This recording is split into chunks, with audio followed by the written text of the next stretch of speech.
muri kino gihe turiko duhimbaza umunsi mpuzamakungu wahariwe igitabo ku isi uhimbazwa itariki 23 ukwezi kwa kane, twahisemwo gutegura indwi yahariwe gusoma. Ngaha muri Maison d'Éditions Gusoma twahisemo gutegura indwi yose yahariwe gusoma, yahariwe igitabo mu Burundi. Muri iyo ndwi rero turafise ibikorwa twategekanije guhera ku wa mbere uyu munsi gushika ku wa gatanu, aho tuzoza ibikorwa vyerekeye guteza imbere igitabo, guteza imbere umwanditsi.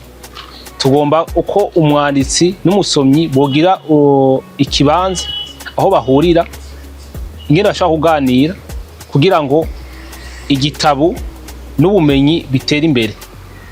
Uyu munsi rero wa mbere kwa rukugurura novuga uru ruganda, aho tumenyesha ibikorwa byo muri ino ndwi. Ibyo bikorwa navyo byo muri ino ndwi nuko twuguruye imiryango ku bantu bose bashaka kuza kumenya ibikorerwa muri iyi nzu yo gusohora ibitabo. Ibikorwa ngaha, ibisabwa, yaba ugomba kwandika igitabo bisohoza, yaba ugomba kugura igitabo. Ikindi nuko abantu bose, abanditsi bafise ibitabo, baba babicishije ngaha mu kubisohora, baba babicishije ahandi, bashaka aho bamenyekanisha ibitabo byabo, babizane mabonye yuko hagutse, tubereka aho bashobora kubishira kugira ngo umuntu aje ashobore kubibona, kugira ngo n'umumenyeshamakuru aje abone igitabo agifotore acerekane, kugira ngo ntihagire umuntu abati je naranditse ibitabo ndabifise mugabo narabuze aho no bigurishiriza. Rero hari ibindi bikorwa bitegekanije, nk'ejo hazobaho gushira ku mugaragaro igitabo ca Are Pascal Niyonzima eri ngaha mwamubonye, bizobera kuri Centre Culturel Izuba isaha 10. Hariho ibikorwa bindi bitegekanije ku munsi wa gatatu, aho tuzotwara ibitabo muri Bibliothèque Nationale kugira ngo bashobore no kubikwiragiza mu mashure canke mu yandi mahuriro yo gusoma aza centre d'action culturelle ou d'animation culturelle, kugira ngo umwana w'umurundi ashobore kuronka igitabo ashobore kugisoma. Hariho n'ibiganiro bitegekanijwe dufatanije n'ishirahamwe ry'abanditsi mu Burundi kugira ngo tugire ibiganiro vyerekeye igitabo, gute igitabo cyotera imbere mu Burundi, gute ubumenyi bwotera imbere mu Burundi. Nuvuga ugomba kwandika n'ugomba gusaba igitabo, gusoma igitabo baronke akaryo ko kubikora, ko kumenyekanisha ibyifuzo byabo. Twebwe ubwa mbere akakunguko nuko abantu ngo twabivuze kare, gusoma n'umuco. Umuco nawo urategurwa guhera hasi, guhera umwana akiri muto, guhera mu ishure akamenyera gusoma igitabo. Igitabo ntibaza kugitangura bakuze, tugomba uwo muco ukwire.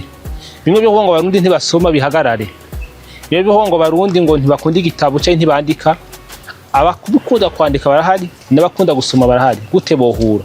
Hamara kandi kankunguko nkuko mu byo mubizi, inzu yo gusoma ibitabo, inzu yo kwandika ibitabo ni inzu y'ubudandaji. Twitega yuko umuco ko bandanye ukurikira ku rutonde rw'ibitabo tumaze gusohora ngaha, ngo kwiyongerana gose.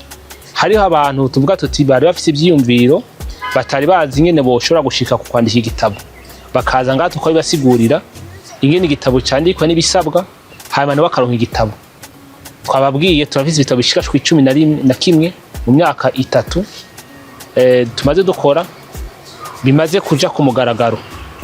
Twitera n'ibindi rero biko birakogwa, muzomenye igihe gishitse. Twizere ko akunguko ni uko kuntu hari abantu bari bafite ibyiyumviro batari bazi n'ukuri aho bobicisha, ingende byogenda kugira ngo bandike igitabo, nk'igitabo kiwe kimwe gukira, mugabo bagiye kuza tugakorana. Nuko kuntu dutera n'akamu tuti ibisata bitandukanye bya leta bisanzwe kuko turavuga nk'akarorero k'ubushikiranganji bw'indero, urafite ibitabo bukoresha mu mashure, yuko twe tuhari dushobora gukorana nabo ba expert by'ubuhinga, natwe tugakuzana ubwo buhinga bwo kugisohora, bwo gucandika igitabo twagihinya nimero kigasohoka. Abo bantu bose, yaba inzego z'igihugu, inzego z'abikorera utwabo, yaba abantu ku giti cabo bafise ibyo basanzwe bakora cyangwa bipfuza gukora bijanye n'igitabo, turugura imiryango kugira dukorane nabo kandi tugenda neza. Kuri indwi yose yahariwe igitabo mu Burundi. Mugabo hari ibyo twari tumaze gukora nk'ibijanye nk'uruganda twise ncuro ijambo, aho twatumira abahinga mu bijanye n'indimi bakaza ngaha tugatora igisata tuti Gute twofata amajambo ari mu gifaransa tukayashira mu kirundi. Hamwe abantu bavuga ngo Burundi ngo kirundi ngo ni ururimi rukenye, twasanze ikirundi ari ururimi rufise amajambo yikwije. Iyo abantu bagiye hamwe bakicarana bakaganira kabishira ivyumviro, ayo majambo aheza akaboneka. Ibyo twaramaze kubikora kandi tuzobibandanya. Iyi gufata indwi rero yahariwe igitabo mu Burundi nk'uko amakungu yose ariko arabikora, Burundi budasigaye inyuma, ni rya mbere kandi rigiye kubandanya. Igihe cyose mu kwezi kwa kane tuzokwama dutegura indwi yahariwe igitabo. Twibaza yuko nko ku mwaka uzaho tuzoba turiko dukora dufise abantu benshi dukorana. Uyu mwaka turiko dukorana n'abaje nashira hamwe ry'abanditsi mu Burundi, tukibaza yuko ayo mashure mu bashikiranganje butandukanye tuba turiko turakorana kugira ngo twese hamwe tushobore kubishikako.